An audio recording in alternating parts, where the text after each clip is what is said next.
আসসালামু আলাইকুম ওয়া রাহমাতুল্লাহি ওয়া বারাকাতুহু। আজকে আমি নিয়ে এসেছি একদম ঝটপট আর super tasty cheese veg sandwich recipe, যা একবার ট্রাই করলে বারবার বানাতে ইচ্ছা করবে।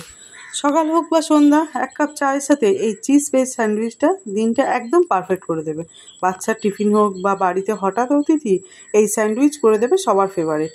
ঘরের সামান্য উপকরণে রেস্টুরেন্টের মতন স্বাদ এই চিজ ভেজ স্যান্ডউইচ আজ আমরা বানাবো মাত্র কয়েক মিনিটে। প্রথমে আমি প্যানটাকে ইন্ডাকশানে বসিয়ে একটু গরম করে সামান্য একটু তেল দিয়ে আমি ভেজে নিয়েছিলাম রসুন কটা।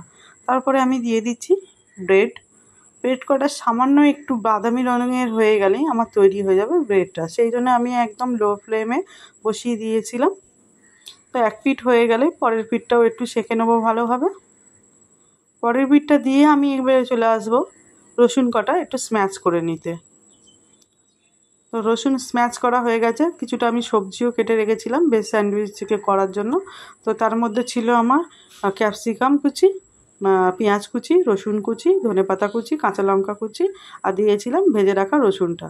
এবারে দিয়ে দিচ্ছি একটু নুন আর স্বাদ মতন একটু গোলমরিচ, আর দিয়েছিলাম পরে সিদ্ধ করে রাখা সুইট কর্ন। তারপরে আমার রুটি রেডি হয়ে গেছে। এবারে রুটির মধ্যে দিয়ে দেবো একটু টমেটো সসটা, ভালোভাবে মাখিয়ে নেবো রুটির মধ্যে।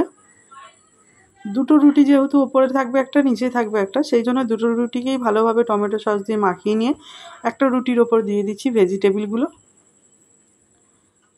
ভেজিটেবিলগুলো ভালোভাবে সাজানোর পর এর মধ্যে দিয়ে দেবো চিজটা।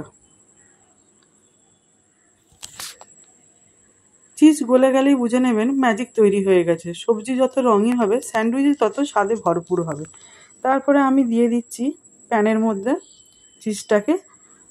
চিজটা সামান্য গলে গেলেই এর মধ্যে দিয়ে দেবো একটু চিলি ফ্লেক্স আর একটু দিয়ে দেবো অরিগানো। তারপরে আমি গ্যাসের ফ্লেমটা অফ করে একটু ঢাকনা চাপা দিয়ে কিছুক্ষণের জন্য রেখে দেবো।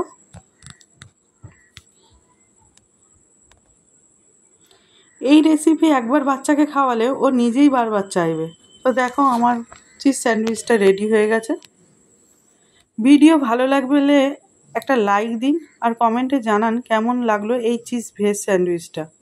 আরও মজাদার রেসিপির জন্য সাবস্ক্রাইব করতে ভুলবেন না আমার এই চ্যানেলটা। পরের বার দেখা হবে আরও সুস্বাদু রেসিপি নিয়ে। ততক্ষণ ভালো থাকবেন, সুস্থ থাকবেন।